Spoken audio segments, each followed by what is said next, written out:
What's up guys, bienvenue dans le Michel-Ange Universe. Aujourd'hui on va parler des Anunnaki et des tablettes sumériennes. Vous comprenez pas à quel point ça fait longtemps que je travaille sur ce projet-là guys. Honnêtement ça doit faire des mois que je travaille juste sur les recherches puis énormément d'études par rapport à ça. Parce que c'est pas une mythologie ou c'est pas juste une théorie qui m'intéressait, mais c'est vraiment quelque chose qui est extrêmement passionnant parce que quand tu digues vraiment dans les tablettes d'émeraude, dans les tablettes sumériennes, ben tu commences à faire des liens avec absolument toutes les autres religions qui existent en ce moment. Parce que c'est les plus vieux textes qui existent dans l'histoire de l'humanité, dans le fond. Puis quand on vient vraiment les étudier en profondeur, on comprend qu'il y a vraiment beaucoup de métaphores qui ont été faites, puis qui sont juste, dans le fond, des copies des textes que je vais vous présenter aujourd'hui. Donc le sujet d'aujourd'hui va littéralement couvrir comment l'être humain est arrivé ici sur Terre, comment les pyramides se sont construites, comment les religions se sont construites également, puis comment est-ce que, dans le fond, les Anunnaki auraient mixé l'ADN avec leur espèce et les humains sur Terre pour pouvoir créer, dans le fond, une civilisation. Donc, les Anunnaki, de base, c'est juste une terminologie qui associe, dans le fond, des espèces qui sont venues du ciel vers la Terre. Donc, c'est seulement, dans le fond, une métaphore pour dire que c'est des personnes qui viennent de la galaxie sur une autre planète. Donc, les Anunnaki, de base, c'est quelque chose qui nous vient des anciennes tablettes cuniformes sumériennes qui semblent être, beaucoup des parallèles à des nombreux contes bibliques qu'on peut voir, dans les versions, celles de King James qui ont créé la Bible. Puis les tablettes sumériennes étaient extrêmement précis au sujet de l'époque des géants qui sont venus sur Terre qui s'appelaient eux-mêmes des dieux. Donc les Anunnaki de base, eux se considéraient énormément des dieux. Puis dans ce temps-là, dans le fond, il y avait plusieurs comme God et non pas dans le fond une religion monothéiste. Donc selon les tablettes, c'est dans le fond une espèce extraterrestre qui serait venue ici sur Terre il y a plus de 450 000 ans pour créer dans le fond une civilisation sur Terre. Mais avant de vous dire un petit peu plus en profondeur qu'est-ce qu'ils sont venus faire ici dans le fond spécifiquement, je vais vous donner un peu de contexte de d'où est-ce qu'ils proviennent. Donc, selon les tablettes, dans le fond, eux, ils viendraient du système stellaire Pléiadienne. Donc, dans le fond, c'est tout où est-ce qu'ils se trouvaient Orion et compagnie. Puis c'est un système stellaire, dans le fond, qui vivait dans ce temps-là une sorte de guerre galactique où est-ce que leur planète se faisait littéralement détruire par une armée. Donc, selon les tablettes, dans le fond, ce qu'ils disaient, c'est que il y a certaines de ces espèces-là qu'ils pouvaient prendre leur vaisseau et partir avant que leur planète se faisait exploser, comme source d'exploitation. À ce moment-là, dans le fond, il y aurait des civilisations qui seraient parties de la planète Nibiru et qui seraient venues ici sur Terre pour, dans le fond, utiliser notre or pour construire à nouveau un tout petit peu, dans le fond, leur civilisation. Puis ils seraient arrivés, en fait, en Afrique du Sud spécifiquement, il y a plus de 450 000 ans. Donc, depuis l'arrivée des Anunnaki, il y a plus de 450 000 ans, jusque dans le fond, la civilisation puis la culture sumérienne. Vraiment un gros écart qu'on doit découvrir encore, donc c'est pour ça qu'il y a beaucoup de recherches qui ont été faites à ce niveau-là. Comme il y a des endroits comme la Turquie, le Mexique, l'Égypte, qui ont vraiment, dans le fond, emmagasiné énormément d'informations par rapport au sujet. Puis, dans le fond, on peut vraiment retrouver plein d'informations à travers leur site qu'ils auraient construit partout dans le monde. Donc, toutes les pyramides, dans le fond, qu'on peut voir en Amazonie, au Mexique, en Égypte, c'est toutes de base des choses qui proviennent des Anunnaki. La culture sumérienne nous a vraiment, dans le fond, laissé énormément de preuves par rapport aux Anunnaki. Puis il y a d'autres cultures qui seraient encore, à nous laisser certaines preuves. Comme exemple, les hindous avec l'Abrahata, qui est un livre qu'ils ont écrit justement, qui faisait en sorte qu'il y avait plusieurs dieux, qui était un peu, dans le fond, un récit des Anunnaki. Mais il n'y a rien de plus précis et aussi documenté que les tablettes sumériennes. Parce que de base, ils sont littéralement la civilisation la plus ancienne connue jusqu'à aujourd'hui. Et Zecharia Sitchin était vraiment, dans le fond, la personne qui a créé un peu, la controverse autour de ces textes perdus puis des tablettes sumériennes.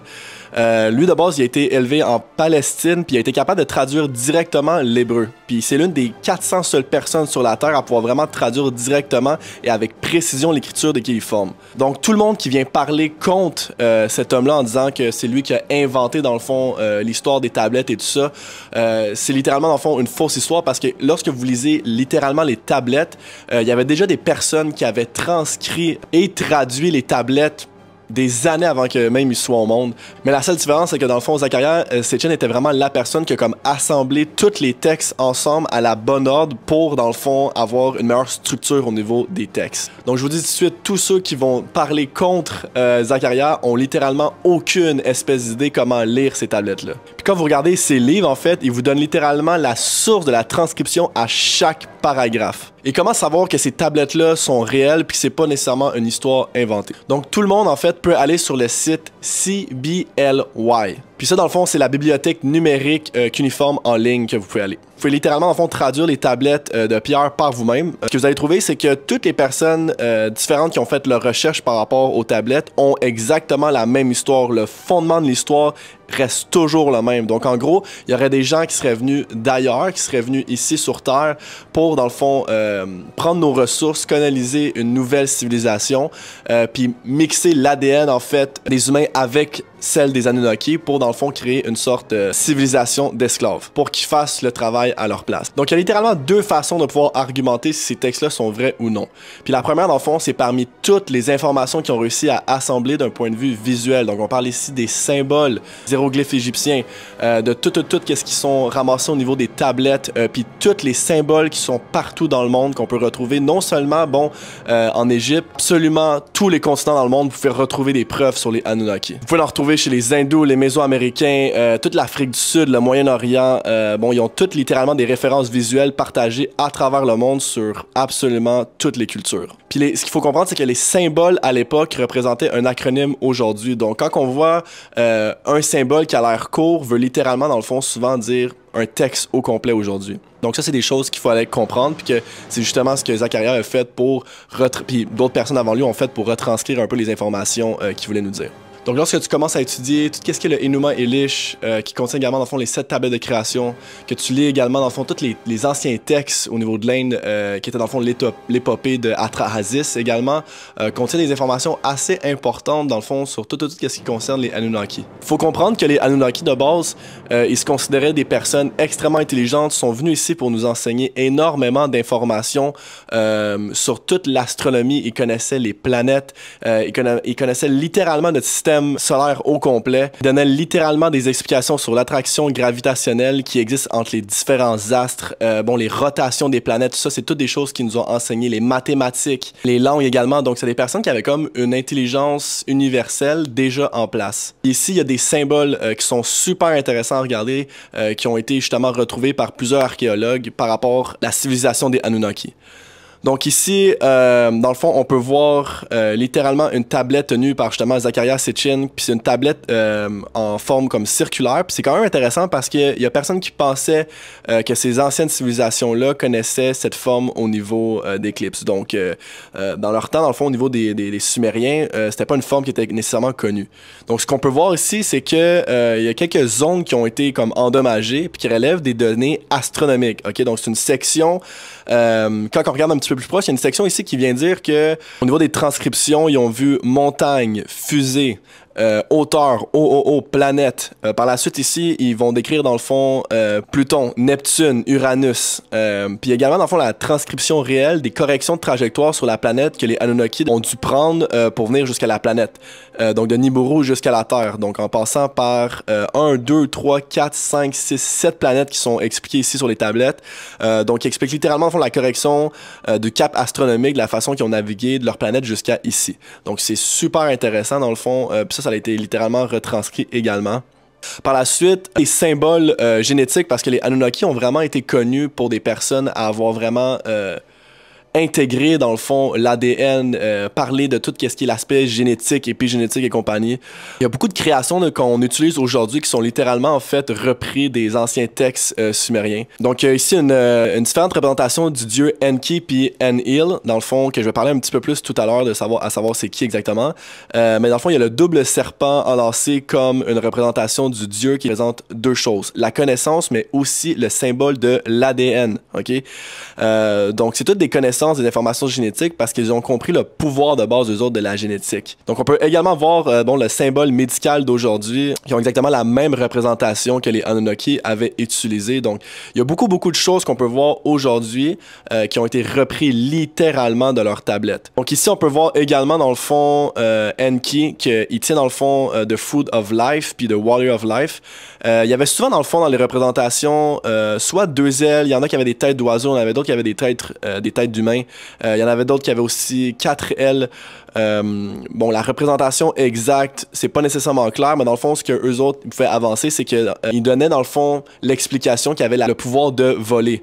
Donc, c'est pas nécessairement que les personnes avaient des ailes, mais c'est juste que dans le fond, c'est un symbole puis une représentation qui avait la capacité, dans le fond, d'aller à une place à une autre grâce à, bon, des vaisseaux ou peu importe. Puis dans plusieurs autres photos qu'on peut voir ici, on peut les voir qui sont littéralement dans un vaisseau qui tient un volant. Encore une fois, les ailes comme la représentation du fait qu'ils peuvent voler. Puis là, on peut dire, ah oui, mais c'est une métaphore, ça veut peut-être rien dire, mais si vous faites juste regarder, dans le fond, littéralement, le symbole qu'ils ont pris pour aller sur la Lune pour la première fois, ils ont utilisé un aigle. Puis dans le fond, leur speech de base, c'était le pouvoir de voler. Donc, c'est quand même intéressant ici. Leur site également, on peut voir que l'architecture était extrêmement précise. Bon, dans le fond, il y avait comme des sortes de landing platform où est-ce que le monde pouvait atterrir. Peut-être des cérémonies qui se passaient là également, mais tout, dans le fond, leur architecture était faite un peu pour qu'il y ait des vaisseaux qui s'atterrissent à ce niveau-là. Par la suite, si on regarde leurs pierres, et leurs pierres pesaient des centaines et des centaines de tonnes, il n'y a absolument aucune chance que même notre technologie aujourd'hui puisse transporter puis empiler des pierres de la façon symétrique qu'ils l'ont fait. C'est absolument impossible en fait.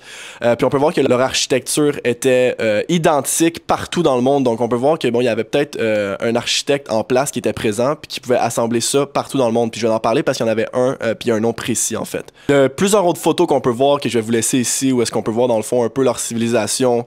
Il y a énormément de symboles aussi. Je pourrais passer littéralement 1 heure puis faire juste une capsule puis une vidéo sur les symboles puis les représentations puis ce que ça veut dire. Je vais pas avoir le temps pour cette vidéo là. Donc ce que je vais faire, c'est que je vais faire une partie 2 qui va vous expliquer vraiment en précision chaque symbole. Mais aujourd'hui, j'ai plus envie de vous expliquer exactement c'était qui, ils sont venus faire quoi ici. Puis je ferai une partie 2 si jamais c'est quelque chose qui vous intéresse. Donc comme qu'il explique dans les textes, c'était une civilisation qui était technologiquement avancé plus que 1 million d'années par rapport aux humains. Puis quand ils sont arrivés ici, il y a plus de 450 000 ans, il y avait déjà des humains qui étaient ici sur Terre selon leur tablette. Donc, ils n'ont pas nécessairement rentré en interaction avec eux. Ils étaient déjà ici, mais ils ont vu qu'ils n'étaient pas très avancés au niveau de leur civilisation. Donc, ils ont juste commencé à construire leurs propres choses dans leur coin sans même rentrer en interaction avec les humains. Puis, ce qui est quand même intéressant dans le fond, c'est qu'il y a énormément de textes, non seulement au niveau des tablettes, mais de d'autres textes, exemple les textes bibliques, l'Ancien Testament également, où est-ce qu'ils les appelaient les Anak. Dans le fond, il y a un verset directement qui va dire dans le Vieux Testament, à leurs yeux, nous étions littéralement comme des sauterelles. Puis les Anak, c'est une représentation pour les Anunnaki, dans le fond. C'est juste plate que je trouve que dans la Bible puis dans le Vieux Testament, ils en parlent pas nécessairement plus qu'il faut. Ils ont comme skippé encore une fois cette partie-là parce que, bon, encore une fois, vous allez comprendre comment la Bible s'est construite au fur de mon vidéo, qui parle ici que c'est des espèces qui étaient environ de 10 à 15 jusqu'à 20 pieds de haut, puis qu'ils venaient d'une planète qui était même de 4 à 6 fois plus grande que la Terre. Donc, on peut voir également que dans les rouleaux cylindriques, les papyrus, bon, les tablettes anciennes, ils décrivaient absolument tout avec des têtes énormes.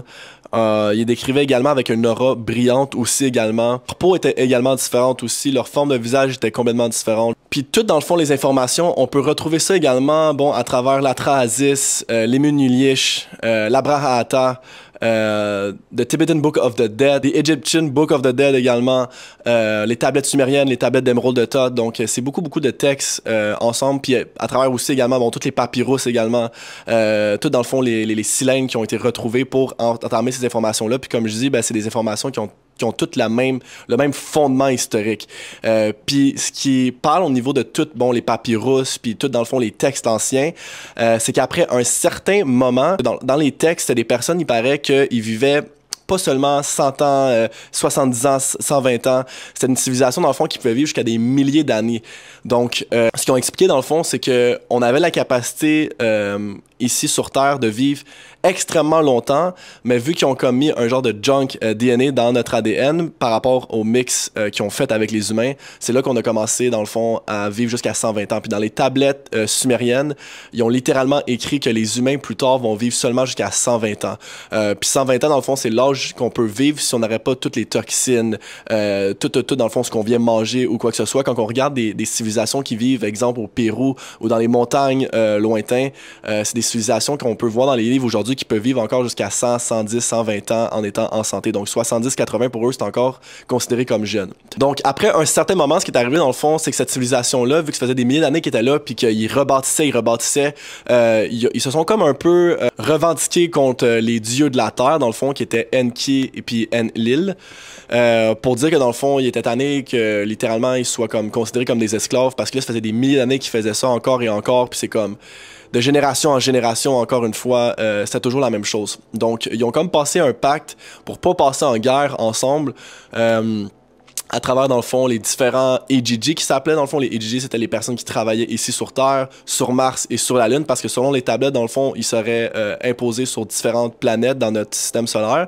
Puis il y a également des preuves de la NASA que les structures au niveau des Anunnaki qui étaient littéralement semblables à la Terre, qui étaient également sur Mars. Mais ils n'ont pas nécessairement bâti longtemps sur Mars parce qu'ils sont littéralement venus vivre ici sur Terre. Donc de base, il y avait 3 frères. On parle ici de Anu, Enlil puis Enki. Puis ce qui est super intéressant avec le frère Enki, dans le fond, qu'on voit dans les anciens textes grecs puis également dans des tablettes sumériennes, c'est que il était considéré dans le fond comme Poséidon, qui était dans le fond le dieu de l'eau. Dans les tablettes, on peut littéralement voir dans le fond Enki qui a dans le fond 2 fleuves qui peuvent sortir de lui. On le voit également avec des poissons. En grec ancien, dans le fond, ils disent que c'était le fleuve du Styx puis le fleuve également d'Euphrate. Donc en lisant les tablettes, on peut considérer Enki comme littéralement dans le fond le dieu de l'eau. Mais c'est littéralement, dans le fond, à travers Rome et la Grèce qui est devenu Poséidon ou même Odin. Donc on le sait que ces gens-là vivaient extrêmement longtemps, plus longtemps dans le fond que les humains d'aujourd'hui. Ces gens-là, en fait, étaient considérés comme des dieux parce qu'ils vivaient des milliers d'années et des milliers d'années, puis c'était vraiment dans le fond grâce à leur ADN de base. Ils utilisaient également dans le fond un mix d'argent collodial puis de l'or monoatomique, puis grâce à ce genre de mélange-là qu'ils faisaient, ben, ça leur permettait dans le fond de réparer leurs synapses plus rapidement, ce qui leur permettait dans le fond d'avoir une longévité beaucoup plus constante. Donc de base, ce qui est arrivé, c'est que Enki et tout ça ont commencé à passer un accord. Il existait déjà, bon, sur la planète, des humains, comme j'avais dit, qui étaient ici avant eux, mais on n'était pas nécessairement des homo sapiens encore, ou considérés comme des homo sapiens. Mais on était extrêmement spirituel, puis en connexion avec la planète, en connexion avec nous-mêmes. Dans le fond, ce qu'ils auraient fait, ce qu'ils auraient décidé, dans le fond, de mixer l'ADN des humains qui étaient là avant avec la leur pour pouvoir, dans le fond, faire en sorte de développer une nouvelle civilisation d'esclaves pour qu'ils travaillent à leur place sans perdre nécessairement, dans le fond, leur civilisation des Anunnaki. Donc, ils voulaient pas juste faire travailler les humains, ils voulaient littéralement qu'il y ait encore une fois un ADN qui était présente dans le fond, leur civilisation sans nécessairement travailler à leur place. Donc, après, dans le fond, leur agreement, ce qui est arrivé, c'est qu'Enki a décidé de prendre l'essence et la combiner avec leur essence. Donc, ils ont commencé à modifier génétiquement l'humain qui était déjà présent ici. Puis si on lit les tablettes comme il faut, ils sont pas venus ici avec le premier Homo sapiens réussi tout de suite. Ils ont commencé de base à cloner des gens qui étaient déjà là, puis ils ont commencé à modifier génétiquement leur ADN, puis ils les ont déconnectés dans le fond. Puis le problème là-dedans, c'est que, puis il explique tout ça exactement dans les tablettes, absolument très précisément que ces personnes-là pouvaient pas reproduire avec leur propre ADN. C'est un peu comme si on voudrait produire, exemple, un animal, puis on essaie de faire coucher un chien puis un chat ensemble. Littéralement, ça arrive pas comme ça par magie. Donc, ils ont dû faire des tests encore, essayer de découvrir un mix précis pour être capable de littéralement créer un humain. Donc, ça a pris, là, guys, selon leur tablette, des milliers, des dizaines, des vingtaines de milliers d'années pour vraiment, dans le fond, découvrir c'est quoi le secret de base pour découvrir comment créer cet humain-là. Donc, ça a été énormément d'essais-erreurs de leur côté. Mais c'est exactement à ce moment-là qu'est venu Isis. Pour ceux et celles qui connaissent pas Isis, on appelle le Goddess of Isis. C'était une personne qui était extrêmement importante dans toute la communauté au niveau égyptien, puis au niveau des tablettes des Anunnaki également. Donc, Isis était de base un dieu des Anunnaki. Donc, elle, de base, ce qu'elle a fait, c'est qu'elle s'est dit, je vais retirer l'œuf de ces humains, puis je vais ajouter notre essence. Donc, vraiment, dans le fond, une sorte de zigote qui s'appelle, qui a été faite avec ça, pour ceux et celles qui savent pas, puis que pour la moderne génétique d'aujourd'hui, c'est lorsqu'on vient, dans le fond, créer, ou littéralement, dans le fond, modifier les gènes du sperme avec un œuf précisément. Ça se voit encore aujourd'hui, c'est des choses qui se font dans notre génération. Donc ils prennent le sperme puis ils le fusionnent avec leur ADN. Donc Isis serait littéralement dans le fond tombée enceinte puis aurait donné naissance à Adamou. Adamou étant Adam dans la Bible. Dans le fond, c'est juste en fond un mot hébreu qui veut dire animal. Puis pour dans le fond les Anunnaki, les humains pour eux c'était des animaux. Donc c'est là où est-ce qu'il aurait venu le mot de base Adam, mais c'était Adamou. Vous pouvez voir également dans le fond dans un musée british que littéralement dans le fond Isis soutiendrait le premier homme, Adamou, puis c'est quelque chose de super célèbre. Je vais mettre la photo juste ici. On peut également voir aussi dans tout ce qui est les murs égyptiens. Donc, Adam, de base, dans la Bible, on dit qu'ils ont pris les côtes d'Adam pour former Ève, ok? Puis c'est encore une fois une mise en contexte qui a été pris des tablettes, parce qu'en fait, ils n'ont pas pris sa côte, ils ont littéralement pris son sang, ils ont fait une clone femelle à partir des os et du sang d'Adam, qui était par la suite Ève. Donc, c'est devenu la femelle la plus avancée, et lui, le mâle le plus avancé, puis c'est à partir de ce moment-là qu'il était capable de s'occuper, bon, sexuellement et de se reproduire par la suite. Donc, il n'arrêtait pas d'essayer de faire cela dans un laboratoire appelé le laboratoire Eden. C'est quand même intéressant lorsqu'on regarde dans le fond dans la Bible le jardin d'Éden, Adam et Ève, mais dans le fond dans les tablettes sumériennes qui auraient été écrites le plus de 36 000 ans, ça aurait été le laboratoire d'Éden. C'est là qu'ils faisaient vraiment leur expérience par rapport à comment créer le premier Homo sapiens. Donc Eden, dans ce temps-là, était un gigantesque laboratoire extérieur avec des gardes, puis les mêmes gardes, donc on peut voir dans les tablettes sumériennes, c'était les mêmes qui étaient exactement dans la Bible également. Donc Adam et Ève sont devenus dans le fond les premiers Homo sapiens génétiquement modifiés.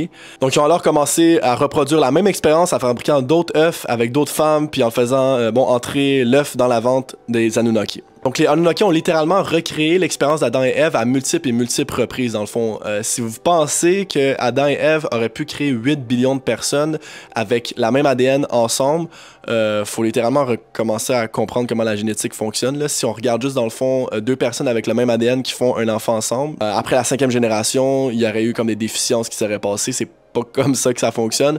Quand on regarde, dans le fond, les tablettes sumériennes, puis tout, qu'est-ce qui s'est passé avec les Anunnaki, c'est des textes, guys, qui ont été fait des milliers d'années avant la Bible, dans le fond, avant les premiers textes des Juifs également et tout ça.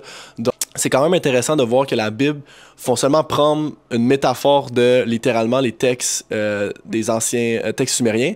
Puis ça, c'est une comparaison. Donc même j'en ai nommé deux en fait, le jardin d'Éden puis Adam et Ève. Donc on peut voir que c'est encore une fois une histoire qui a été prise métaphoriquement puis qui ont assemblé dans leur livre. Puis Satan dans la Bible, c'est Satin ou Satam dans les tablettes sumériennes. Donc Satam ou Satin dans les tablettes sumériennes signifie seulement dans le fond l'administrateur qui était considéré Enki, le frère de Enlil dans les tablettes sumériennes. Dans ce temps-là, dans le fond, les frères, donc les dieux dans le fond demandaient constamment à Enki, leur frère, de négocier avec les humains parce que dans le fond Enki avait une énorme relation avec les humains, il s'entendait super bien avec eux. Donc c'est lui qui était vraiment dans le fond le négociateur, l'administrateur de littéralement les négociations entre les humains puis les Anunnaki. Eux, ce qu'ils voulaient faire, c'est qu'ils voulaient littéralement, dans le fond, créer un junk DNA avec notre ADN, dans le fond, pour raccourcir notre temps de vie aussi, pour que justement créer d'esclavage par rapport à ça. Dans le fond, ce que Enki est arrivé, c'est qu'il était littéralement allé dans le jardin ou le laboratoire d'Éden, puis il a averti dans le fond Adam puis Ève le plan de ses frères qu'il allait faire littéralement avec eux. Donc, parce qu'il savait qu'est-ce qu'il allait arriver par la suite, ou est-ce qu'il allait pouvoir probablement avoir une guerre entre les humains puis les Anunnaki, puis lui dans le fond, il avait comme une âme pure un peu plus. Enki était vraiment là pour créer la paix, donc il voulait dans le fond défaire cette situation-là qui allait probablement arriver par la suite. Donc par la suite, lui dans le fond, il s'est fait rejeter par ses frères puis créer comme justement le nom Satam est arrivé par rapport à ça. Donc fast forward dans le fond des milliers d'années plus tard, ce qui est arrivé c'est que les civilisations se sont créées, les nouvelles versions génétiquement modifiées de l'Homo sapiens ont été créées, ils ont réussi à créer leur civilisation dans le fond mi-humain, mi-Anunnaki, donc c'est là que dans le fond le terme demi-dieu est arrivé, puis par la suite au fil des années, les pharaons étaient considérés littéralement dans le fond des demi-dieux, donc des demi-Anunnaki, demi-humains. C'est vraiment là que dans le fond leur système global est arrivé. Puis ils choisissaient précisément, après des milliers d'années plus tard, des personnes précises pour mixer leur ADN. Je fais une petite parenthèse, by the way, guys. Là, un des demi-dieux qui était là au niveau de l'Égypte s'appelait Akhenaton. Okay? Akhenaton, lui, dans le fond, était un dieu demi-dieu extrêmement jaloux, puis il voulait vraiment dans le fond monopoliser littéralement dans ce temps-là les Juifs. Donc lui, ce qu'il a fait, c'est qu'il a créé littéralement une religion monothéiste en disant que je suis le Dieu, suivez-moi, je suis la voix. C'est là un peu que la métaphore de Moïse est arrivée également. Puis ça, guys, je vous répète, c'est des choses qu'on voit dans les textes. On arrive dans le fond, il y a eu le sort de flood, donc l'inondation qui aurait dans le fond détruit ces peuples-là. Quand on parle dans le fond de tout le peuple d'Atlantide, guys, race Atlantide est littéralement considérée comme les Anunnaki. Donc Anunnaki aurait littéralement créé la civilisation d'Atlantide.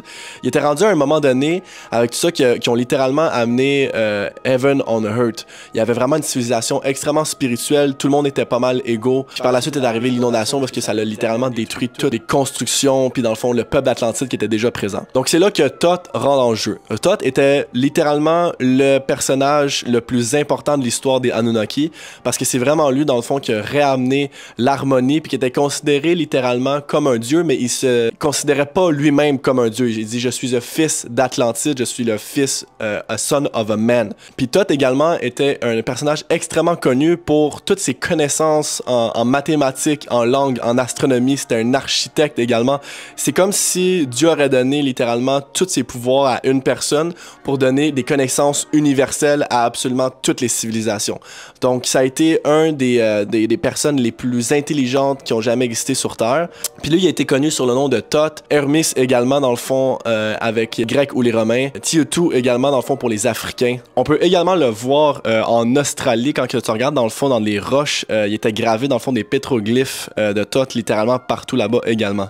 Dans le fond, dans les textes d'aujourd'hui, on peut voir que c'est différentes personnes, mais selon les tablettes, Thoth aurait eu juste différents noms, dépendamment de différentes cultures, puis serait toujours la même personne parce que lui, il a vécu des milliers et des milliers d'années. On voit souvent Thoth représenté dans le fond dans les textes anciens, surtout égyptiens, avec un bec puis comme un peu une sorte de visage d'oiseau. Mais dans le fond, c'est une représentation de l'oiseau ibis qui, lui, de base, représente la lumière et l'obscurité parce que grâce au bec, qui est comme assez long, il peut descendre profondément dans le fond, dans la boue pour faire remonter la substance. Donc, c'était une métaphore qu'il utilisait pour Thoth pour déclarer dans le fond que lui, son but, c'était de ramener l'obscurité à la lumière. C'était beaucoup ça son enseignement. Donc après le déluge, dans le fond, son père, Enki, il a dit « Retourne aux terres des barbares et reconstruis littéralement les civilisations. » Donc il a pas dit que les civilisations devraient être commencées là-bas. Ils ont dit qu'ils devraient être reconstruits. Il avait déjà littéralement amené un peuple et une civilisation du paradis sur Terre. Donc il aurait littéralement pris son vaisseau puis il serait rendu dans le fond au pays de Kemet qui était considéré comme l'Égypte avant l'Égypte pour construire les pyramides. Pas littéralement de ses propres mains, logiquement, mais dans le fond il aurait été, lui dans le fond comme je disais, il était un maître d'architecte de la structure sur la planète Terre. Donc littéralement dans le fond, fait l'architecture de comment assembler toutes ces pyramides-là. Donc lorsqu'on regarde la grande pyramide en Égypte, vous pouvez commencer à réaliser en fait que c'est un chef-d'œuvre, on va s'entendre pour dire un chef-d'œuvre architectural qui est quand même absolu. Parce que lorsqu'on regarde la pyramide, dans le fond, elle respecte la vitesse réelle de la Terre autour du Soleil et la vitesse du Soleil autour de la galaxie. On s'entend pour dire que c'est pas nécessairement une coïncidence. Et par la suite, on peut également, dans le fond, calculer la distance du Soleil à la distance de la Lune. Puis lorsqu'on va regarder, dans le fond, la plaque de Giza de haut en bas, puis qu'on regarde, dans le fond, les pyramides environnantes, on peut littéralement, dans le fond, créer un motif qui nous permet de créer une image complète à l'échelle du système solaire interplanétaire vers le bas, qui est très précis, en fait, à l'échelle de l'unité astronomique et du Soleil, qui est littéralement, lui, directement au milieu. Donc, à partir de ce moment-là, aucune personne dans ce temps-là, s'il n'y avait pas eu des technologies plus avancées que nous, qui n'avaient pas une conscience beaucoup plus élevée au niveau spirituel puis au niveau de l'astronomie, aurait pu dessiner d'une façon architecturale une pyramide aussi précise que ça. C'est impossible. Donc, tout est dit dans les tablettes. Puis, ce qu'il devait faire, dans le fond, sa mission précisément sur les tablettes, c'est qu'il devait littéralement aller autour de la planète pour dupliquer ce qu'il avait fait à Kemet également. C'est pourquoi on peut voir littéralement sur la planète, peu importe où est-ce qu'on va aller, on va retrouver des structures similaires. Donc, tout dans le fond, l'architecture va souvent être ressemblable lorsqu'on va voir, exemple, les pyramides un peu partout dans le monde. Donc, les techniques de construction étaient encore une fois similaires et toutes basées par Thoth lui-même. Donc, les pyramides de base, dans le fond, ils ont été créées puis commencées spécifiquement selon les textes pour avoir des écoles mystiques, pour créer, dans le fond, une nouvelle ère, une nouvelle génération, une nouvelle civilisation un peu plus spirituelle. Ça, on a de ça de plus de 36 000 ans, OK?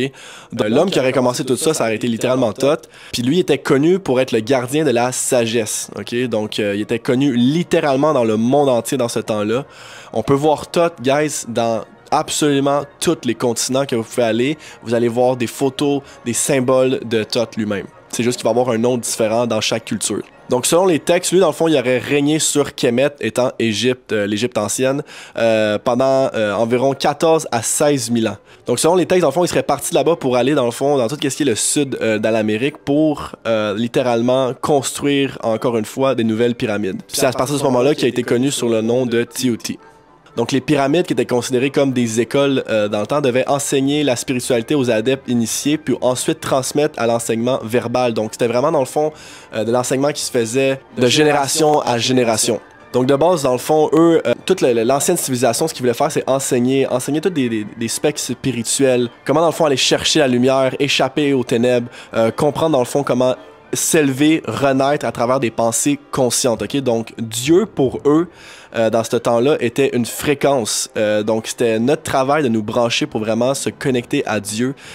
Donc Dieu, pour eux, n'était pas un homme dans le ciel exaucant des vœux, c'était littéralement une fréquence divine qui est imprégnée dans chaque être vivant dans l'univers. Puis ça, toutes ces informations-là aussi étaient énormément dans la bibliothèque d'Alexandria qui a été brûlée, bon, par Jules César, justement, un peu avant Jésus-Christ.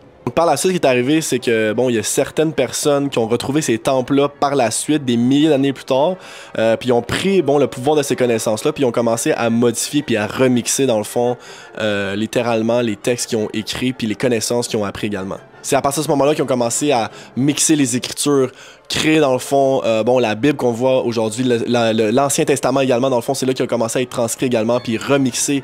Quand on étudie vraiment les tablettes, on peut voir littéralement que les histoires étaient complètement différentes de ce qu'on peut voir dans l'Ancien Testament. Puis ces gens-là, ils ont compris que la neuroscience puis la psychologie derrière tout ce qu'ils faisaient, eux autres, ces peuples-là, pouvaient littéralement contrôler la masse des gens. Ils ont commencé, dans le fond, littéralement, comme je disais, à tordre l'écriture des mots, l'utiliser pour l'obscurité au lieu de la lumière. Pour par la suite, dans le fond, littéralement mettre des gens dans des boîtes. Quand je dis des boîtes, c'est littéralement rétrécir les connaissances pour, bon, exemple, à un dieu, ça c'est un exemple, à dire que vous pratiquez de telle façon et pas d'une autre façon. Donc, littéralement, c'était une métaphore pour dire qu'ils mettaient des gens dans des boîtes. C'était toute une question de contrôle sur eux, dominer les gens, amener le paradis puis l'enfer pour pouvoir littéralement pouvoir contrôler la masse d'une meilleure façon également. Donc les sacrifices n'étaient pas là pour Dieu, les sacrifices étaient là pour qu'ils puissent littéralement avoir la nourriture sur leur table. Okay? Donc la religion est selon moi, en fait, une grosse arnaque d'aujourd'hui. Ici, on prend juste l'exemple du baptême. Ok, donc baptiser quelqu'un, ça vient absolument pas de la Bible. Ça, en fait, c'est une métaphore qu'ils ont pris également dans les textes des tablettes d'émeraude de Thoth. Ils parlent d'être baptisé via une conscience élevée, est capable de s'élever à un niveau supérieur et de regarder en arrière et de voir qui vous étiez avant, dans le fond. Puis ça nous permettait, dans le fond, de renaître plusieurs fois, puis de ascendre, dans le fond, pour continuer à monter dans des niveaux supérieurs de conscience. Ça n'a jamais été question de mettre quelqu'un la tête dans l'eau puis de s'éclabousser dans le fond dans de l'eau bénite. C'est littéralement, encore une fois, une grosse métaphore puis un mix de l'information. Puis un autre fait intéressant, c'est qu'on voit que Yeshua littéralement disparaît de la Bible de 12 à 30 ans, ok? Donc c'est une information qui a littéralement été complètement enlevée de la Bible. Donc, selon, dans le fond, les textes, l'Atrahasis puis le Mahabharata, qui sont des textes hindous, Jésus serait littéralement en allé en Égypte pour comprendre les mystères, dans le fond, des enseignements égyptiens. Puis la preuve, c'est qu'il y a certains théologiens puis des archéologues qui sont littéralement allés à Kirkop, où est-ce que, dans le fond, les premiers chrétiens existaient bien avant la naissance de Jésus. Puis quand je dis les premiers chrétiens, ben, c'est dans le fond une métaphore, parce que dans le fond, le christianisme est une métaphore de base des anciennes religions. Donc on peut voir dans le fond à Kirkop où est-ce que la maison où il vivait toujours, on peut voir littéralement son lit, on peut voir le sanctuaire où est-ce qu'il allait. C'est toutes des choses qu'on peut visiter littéralement en place là-bas, puis ils vont littéralement vous dire que Yeshua était allé là justement. Donc c'est super intéressant si vous voulez aller faire vos recherches là-dessus. Donc il serait allé là-bas avec sa mère Marie pour dans le fond découvrir puis littéralement apprendre sur les mystères égyptiens. Dans le fond, lui c'est un adepte de l'imitation des mystères qu'il aurait pu trouver de Thoth. Donc il voulait essayer de comprendre l'enseignement de la réincarnation littéralement tout au long de son chemin. Vous pouvez littéralement tout trouver ces preuves-là à travers The Gospel of the Holy 12, qui a littéralement, encore une fois, été enlevé de la Bible également. C'est pas le seul Gospel qui a été enlevé de la Bible, mais il y en a plusieurs autres. Donc il serait allé là-bas, dans le fond, pour un but spécifique, puis c'est d'apprendre littéralement tous les enseignements de Thoth dans le fils d'Atlantide. Donc n'importe où, vous pouvez voir dans le Nouveau Testament où est-ce qu'on voit Jésus parler puis citer des phrases, dans le fond, à ses disciples. C'est littéralement des mots copiés-collés de ce qu'on pouvait retrouver dans les tablettes d'émeraude. Donc si vous lisez les tablettes, guys, vous allez voir que tous les enseignements de Thoth sont littéralement des copies de ce qu'on peut voir dans la Bible, ok? Sauf qu'il était écrit 36 000 ans avant la Bible. Par la suite, dans le fond, il serait allé au Tibet, il serait également en fait allé en Inde pour apprendre dans le fond les concepts de la réincarnation. Puis ça, le Dalai Lama avait également dans le fond confirmé que c'est arrivé. Je pense que personne va réellement connaître la vraie histoire de Jésus. Celle qui se rapproche le plus de la vérité, c'est de Sinai Bible, que littéralement, dans le fond, c'est une des premières Bibles qui a été écrite avant même de King James. Puis on peut voir également que, dans le fond, dans cette Bible-là, Jésus aurait même pas été crucifié. Puis si on regarde dans le Coran, Jésus a pas été crucifié non plus. Donc, si on regarde comment le Coran a été écrit, c'est littéralement une meilleure version de la Bible, parce qu'on peut voir que, justement, premièrement, le prophète Mohammed a pris l'information de Dieu à travers la méditation. Il y a beaucoup plus de choses spirituelles et tout. Donc, la Bible, c'est plus quelque chose qui ont repris des textes anciens puis qui ont littéralement, dans le fond, fait à leur avantage. La Bible, en soi, dans le fond, est une copie des tablettes d'émeraude, des tablettes sumériennes, la Trahasis, le Mahabharata, The Egyptian Book of the Dead, The Tibetan Book of the Dead également, The Seven Tablets of Creation, qui sont encore une fois une métaphore qui a été reprise par les chrétiens pour dire, dans le fond, The 7 Days of Creation. Donc, encore une fois, dans Genesis, quelque chose qui a été repris littéralement des tablettes. Puis on peut voir que dans la Sinai Bible, contrairement dans le fond à la Bible, il y a environ 14 000 différences, ok? Puis un autre fait intéressant, c'est que Harvard ont littéralement une copie du livre de la femme de Jésus puis de l'histoire qu'il aurait littéralement vécu. Selon ce livre-là, dans le fond, Jésus aurait eu des enfants, en fait, une fille avec sa femme Marie Magdalène, puis que dans le fond, leur ADN existerait encore une fois jusqu'à aujourd'hui. Je suis déjà en train de voir les chrétiens en train de suer et de m'écouter en ce moment, guys. C'est parce que quand on te fait enseigner quelque chose toute ta vie, puis que là, on arrive avec des faits où est-ce que des choses ont été écrites avant toi, vous allez essayer toutes les facettes possibles pour dire que c'est un mensonge, parce que quand que tu t'accroches après une vérité depuis 10 ans, 20 ans, 30 ans, 40 ans, puis là, je suis en train de dire que tout ce que tu as appris, c'est un mensonge, c'est clair que on va voir, vous allez voir dans les commentaires probablement du monde qui sont pas contents, c'est normal. Donc, littéralement, dans le fond, ce qui est arrivé là, c'est qu'on a pris l'histoire puis on a continué à la recopier encore, puis ça a créé, bon, l'Ancien Testament, la Bible, après ça, le Coran et tout ça. Puis si on regarde un petit peu, dans le fond, les écrits de Jésus, il a toujours dit « The Christ will return ». Il n'a jamais dit « Je vais revenir ». « The Christ will return ». Donc, ce qui veut dire, c'est que la conscience va revenir sur Terre pour ramener cette nouvelle ère que, dans le fond, existait dans le temps des peuples de l'Atlantide, des compagnies, où est-ce que c'était littéralement heaven on earth. C'est pas une question que Jésus va revenir, c'est une métaphore pour dire que the Christ will return, Christ consciousness, la conscience du Christ. Puis la conscience du Christ existait des milliers d'années avant même que Jésus arrive, parce qu'encore une fois, the Christ consciousness, c'est une métaphore pour dire qu'on est dans un esprit libre, un esprit d'harmonie, un esprit beaucoup plus spirituel, où est-ce que le Dieu est pas considéré comme un Dieu monothéiste, mais en fait une fréquence divine. Puis la question qui revient régulièrement dans le fond, c'est pourquoi est-ce que ces dieux-là seraient disparus? Comment ça, les Anunnaki, on n'entend plus parler aujourd'hui? Puis dans le fond, dans les textes, ils disent que en fait, ils vont revenir, mais la raison pourquoi ils seraient partis, c'est qu'il y aurait eu une guerre entre les pyramides. En fait, c'était la deuxième guerre de pyramides qui a été faite, puis Amen-Ra était connu sur un nom des dieux là-bas, également connu sur le nom de Marduk. Vous pouvez regarder dans le fond le nom de Marduk dans absolument plusieurs textes comme le Torah. Il est également dans la Bible, dans les tablettes sumériennes, puis en fait, il est partout. Il a commencé une guerre parce qu'il voulait vraiment éparpiller sa royauté partout. Donc, il voulait prendre le contrôle un peu justement de sa royauté dans d'autres terres qui n'étaient pas nécessairement supposées. Ce qui a fait dans le fond, ce qui a déclenché par la suite une genre de guerre nucléaire. Puis la raison pourquoi on peut soupçonner que c'est nucléaire, c'est que dans les textes puis dans les tablettes, dans le fond, il spécifiait précisément que les ongles des personnes tombaient, les cheveux tombaient, le sang sortait de leurs yeux. C'est tout dans le fond des symptômes reliés à des expositions au niveau des radiations. Puis ça, c'est quand même intéressant parce que si on fait une petite parenthèse, il y a justement une série sur Netflix nommée Ancient Apocalypse. Puis dans le fond, c'est une série sur un journaliste dans le fond et des archéologues qui ont fait énormément de recherches pour dire qu'il y avait des anciennes civilisations qui existaient il y a plus de 200 000 ans.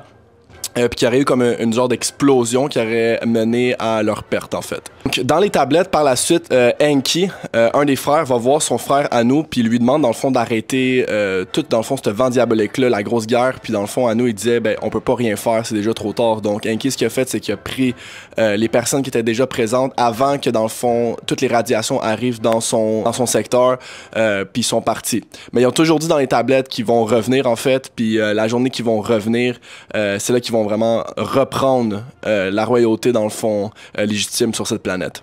Puis une autre parenthèse par rapport à Amen-Ra qui est super intéressante, c'est que le monde qui dit aujourd'hui Amen, en fait, ils savent pas nécessairement de où est-ce que ça provient, puis on pense qu'on dit Amen au Dieu de créateur universel et tout, mais en fait, la raison pourquoi le monde a commencé à dire Amen selon les textes égyptiens et tout ça, c'est que Amen-Ra, dans le fond, voulait créer la religion monothéiste, puis c'est que Amen-Ra, dans le fond, était un dieu qui voulait vraiment monopoliser absolument tous les territoires, donc à chaque fois qu'il disait « vous m'obéissez », vous disiez « Amen ». Donc à partir de ce moment-là, dans le fond, le monde puis la société a commencé à dire « Amen ».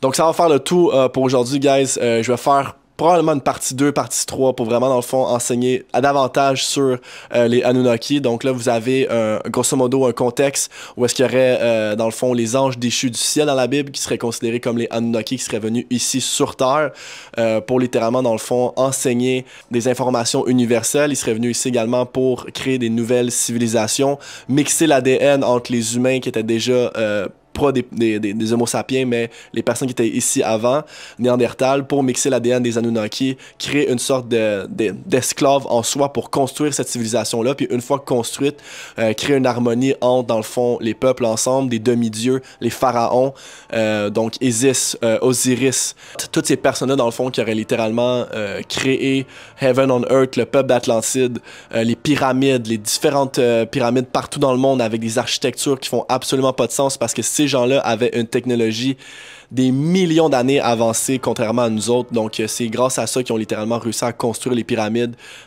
C'est tout écrit dans les tablettes. Tout ça, on a toutes les informations devant nous. Puis ça, souvent, on va dire « Ah, mais pourquoi, dans le fond, c'est pas plus populaire que ça? » Mais la triste réalité, c'est que, dans le fond, quand le christianisme est arrivé, ils ont effacé absolument tout. Il y a également, dans le fond, la bibliothèque, comme je disais, d'Alexandria, qui a été littéralement brûlée par Jules César. Donc, toutes ces informations-là, ils ont également été brûlées. Donc, on a dû prendre comme des papiers. Ça a été retrouvé des milliers d'années plus tard également. Donc, à partir de ce moment-là, le christianisme avait déjà le pouvoir. Il était déjà en train de brûler, tuer toutes les autres idéologie de pensée pour avoir justement un contrôle sur la masse. Donc malheureusement, c'est pour ça qu'aujourd'hui, c'est le christianisme qui rule the world beaucoup. Jusqu'à aujourd'hui, ils ont 30,8 billions de revenus nets juste pour l'Église, dans le fond catholique. C'est énormément d'argent. Donc c'est une business. Ça c'est mon opinion, guys. Mais encore une fois, je me fie beaucoup sur les textes anciens pour dire que dans le fond, les religions d'aujourd'hui sont une métaphore de ce qui est arrivé avant. Puis ça, faut l'étudier. Puis guys, c'est pas quelque chose que tu étudies en une journée. Comme je dis, ça fait des mois et des mois que je lis ça 3 heures par soir pour vraiment, dans le fond, comprendre davantage qu'est-ce qui s'est passé. Est-ce que c'est réellement vrai? C'est-tu juste une mythologie? Mais une mythologie, c'est pas basé sur des faits. On a des faits devant nous, on a plusieurs symboles, on a plusieurs sculptures, on a plusieurs papyrus, on a également plusieurs textes, des tablettes qui ont été écrits pour nous prouver qu'il y a des civilisations qui existaient, qui étaient beaucoup plus intelligentes au niveau de la conscience, puis au niveau de la technologie que nous autres. Puis on a beaucoup à apprendre à ces civilisations-là. Donc si vous avez des commentaires, guys, laissez-les. Ça me fait vraiment plaisir. Des sources, je vais essayer d'en mettre le plus possible dans la bio pour que vous puissiez aller lire là-dessus. Il y a un livre que je conseille énormément. Ça s'appelle The Emerald Tablets of Thoth de Billy Carson. Super intéressant. Ça, dans le fond, ça vient bien résumer comment, dans le fond, les enseignements de Thoth, qu'est-ce qui était, comment ils ont assemblé, dans le fond, les pyramides et tout ça. Donc, un livre super intéressant. Mahabharata aussi, super intéressant à lire. Les Menuhish, mais il y a une nouvelle version. L'ancienne version, c'est dans le fond celle-là qu'il faudrait lire. La Trahasis aussi également. Donc, c'est tous des livres qui sont super intéressants, qui vont vous faire comprendre les anciennes civilisations. Donc, sur ça, un gros merci, guys. J'ai adoré étudier là-dessus. Je vais en faire d'autres vidéos si vous êtes intéressés. Puis, on se revoit pour une prochaine capsule. Peace out.